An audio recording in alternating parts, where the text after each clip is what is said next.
Hello, I'm Jesse Franz, Editor-in-Chief of the Collegian. Today with me is Pete Peterson, a candidate for Secretary of State of California. Hi, how are you doing today? Great to be with you. Great to be with you. What's the number one thing that you think California needs to change in its voting laws?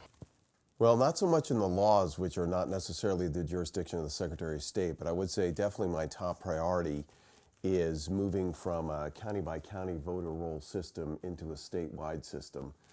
The project is known as VoteCal. California is actually the last state in America not to have a statewide voter database. And so there are reasons why, both to ensure the integrity of our ballot, but also to do a better job of civic engagement, that we really need to move from this county-by-county system to this statewide system.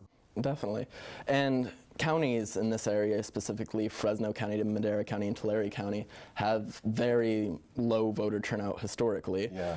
How do you plan on targeting counties in the Central Valley? Yeah.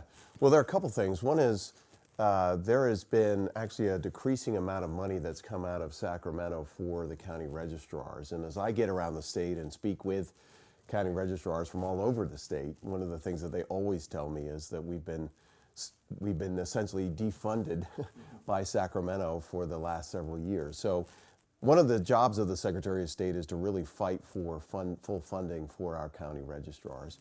But you also need to support them in other ways. Number one, we definitely need to use better technology in helping not only to inform voters, but to make sure that they're better engaged. California is actually one of the bottom 5 states in America in using technology to inform voters, things like finding out where your nearest polling place is on your handheld device. Other states do that. We're not able to do that here on a statewide basis. And so making sure that funds are coming through to the county registrars and using better technology are certainly 2 priorities for me. And how do you feel that you'd contrast with the current Secretary of State, Deborah Bowen? Well, I think the most notable contrast is that nobody like me has ever run for this office, right? Usually this has been an office that somebody terming out of the state legislature has run for, and usually without much of a background in the field of civic participation. For the last 8 years, first as head of a bipartisan nonprofit, and now for the last 4.5 years at Pepperdine, all of my professional work has been about trying to increase informed civic engagement around the state. And so I definitely bring that background to it. I also bring a background in technology. I have worked with cities in making sure that their budgets are more transparent using technology. I've also worked with cities in using what's called Gov 2.0 platforms to make sure that voters are better engaged. So I do bring a kind of a unique background, not only in civic engagement, but also in technology to the office. Definitely. And it's been a hard time for Republicans at statewide office in California. There hasn't been a Republican elected to statewide office since 2006. Right. So what makes you think that you'll buck this trend? Well, I guess the best way I can answer that question is I never ran for office knowing that I would win. I ran for this office knowing that I should win, right? And it's never been, while I'm doing everything I can to win because I'm very passionate about these issues of civic participation, and I'm very excited about what we could do not only in the next 4 years, but over the next 8 years to transform this office. But I'm not a politician, right? And I never started this run with anybody saying, oh, Pete, you should do this because you're definitely going to win. I mean, I'm not naive to the political landscape, but at the same time, I really believe with every ounce of my being that I'm the best qualified candidate. So I'm going to keep running as hard as I can to earn a job that I really believe that I'm best qualified for. Definitely. The LA Times has endorsed 2 Republican candidates, you being one and Fresno Mayor Ashley Swearingen being the other. Right. Why do you think that they singled you 2 out? Well, and I think actually you're also raising the broader point about how well both of us have done with editorial boards. I also earned the endorsement of the San Francisco Chronicle, and actually both Ashley and I think, have earned the endorsements of 9 of the top 10 newspapers in the state. Now for me, if you look at all the endorsements, there's 2 main themes that are in agreement among all those ed boards. Number one, they understand how poorly the office has been run. I mean, California actually was ranked by a nonpartisan institute as 49th out of 50 states in how we conduct elections. So there are a lot of issues around the performance of that office. And then secondly, they see me as being uniquely qualified. Like I said, nobody like me has ever run for this office. I do have this unique background in civic participation and technology.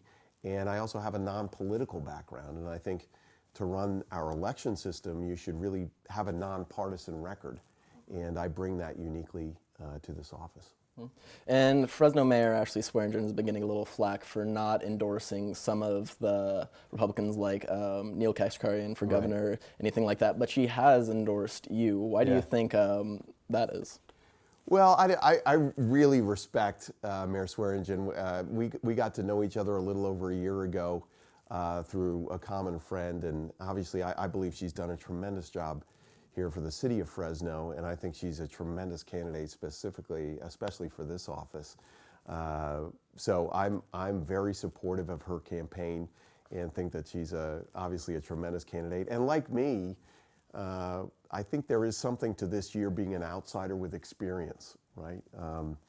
I think both in her race for controller and my race for Secretary of State, we're both these outsiders with experience that are running for very specific offices for which we can make an argument that, kind of the same old, the kind of career politician track might not be the way that voters want for these specific offices.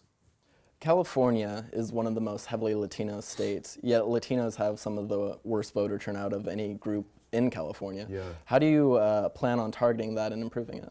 Well, in part, it's really through my experience at Pepperdine. The work I do there, heading up this Davenport Institute for Public Engagement, has been about consulting and training with government officials throughout the state on how to do public engagement. And we've worked in several cities that have heavy Latino populations. And so obviously the translation of materials, you have to make sure that those are in a format, not only in their translation, but how they're translated is in a way that's understandable to those that you're speaking to. And if there's one thing I've learned around the state, especially speaking with leaders of different ethnic organizations, whether it's Latino leaders or Asian American leaders, is almost all of them say that the translation of ballot materials is very poor. It's usually done in a very complicated way. The language is usually very complex. So a top-to-bottom review of the translation of all of our ballot materials is definitely a priority for me. The second thing is you really need to make sure that you're connecting with leaders in those local communities, because as with many ethnic communities, there are usually points of contact, what I would call influencers in those communities, and making sure that you're reaching out to them as well. One of the things I talk about on the campaign trail is that California, our first state constitution written in 1849, is the only state constitution that has ever been written in two languages, English and Spanish.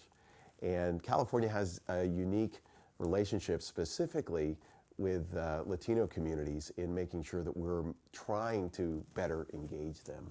And so that definitely is going to be something I'm working on. With your specialty in technology, what technological advancements do you think that California needs to make to come into the 21st century with its voting?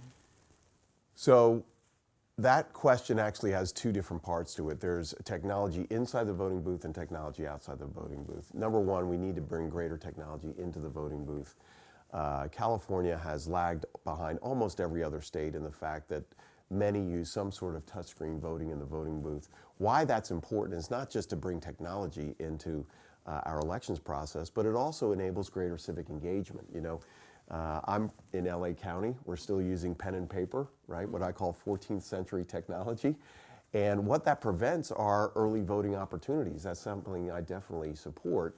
But unless you're able to introduce some sort of touchscreen or electronic voting into the election system, you're not able to offer early voting opportunities. But there's also technology outside of the voting booth. And as I may have mentioned before, California is one of the bottom 5 states in the use of technology to inform voters. And so we need to do a much better job through the website and also connecting out to what I would call civic technology partners to make sure that we're providing information online in a format, whether it's on your computer screen or on your handheld device, that's letting you know not only the ballot information packet, but also where your nearest voting place is, making that information readily available online. And California actually has a long way to go to improve how we're using technology outside of the voting booth. Definitely, and I think a popular conception is that California is very technological advanced. We're home to Silicon Valley. Why do you think some of these changes haven't come in the past? Well, I think there are actually different reasons for different things. So to go back to the technology in the voting booth, I think there was a time back in the 2005, 2006 era when there was a lot of fear around security issues related to technology in the voting booth. Technology has really improved dramatically in the last 8 years, and so I think that we can overcome a lot of those concerns.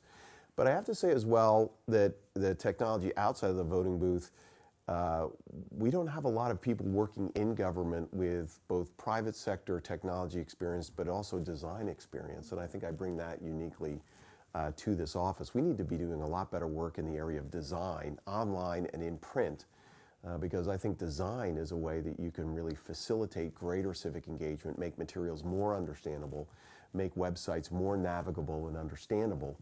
And that's definitely something I'm going to be looking to do. But most people, I work at a policy school. Many people that come out of policy school go and work to government. We don't teach marketing and design in policy school. And so I think that's something that we definitely need to look at. Definitely. So people are used to getting those like gray books that Right. have all the voter information. Newsprint. So do you imagine that someday, if you're elected, that's going to change and it's going to be a more colorful, more engaging experience? I do, and I know there have been some concerns around print costs, but as someone who was in the printing and graphics business for about 15 years, I know just from a design perspective, even if we put it on the same paper, we could do a lot better job of making those printed materials much more easily understandable. But obviously the online space is also something we need to look at. The Secretary of State website for California looks like it's stuck in 1993, and there's no good reason really why it needs to be that way. You look at other state websites and they do a much better job of using good design principles to make sure that their websites are easy to move around and find information you need. Definitely. And speaking of online, do you think that it's in California's future for online voting to become a thing? Well, I would say that while I definitely am a supporter of technology in the voting booth, I'm still very skeptical for what I've seen about the tests that have been done in online voting. There was actually a case a few years ago in the city, in Washington, D.C., which experimented with online voting.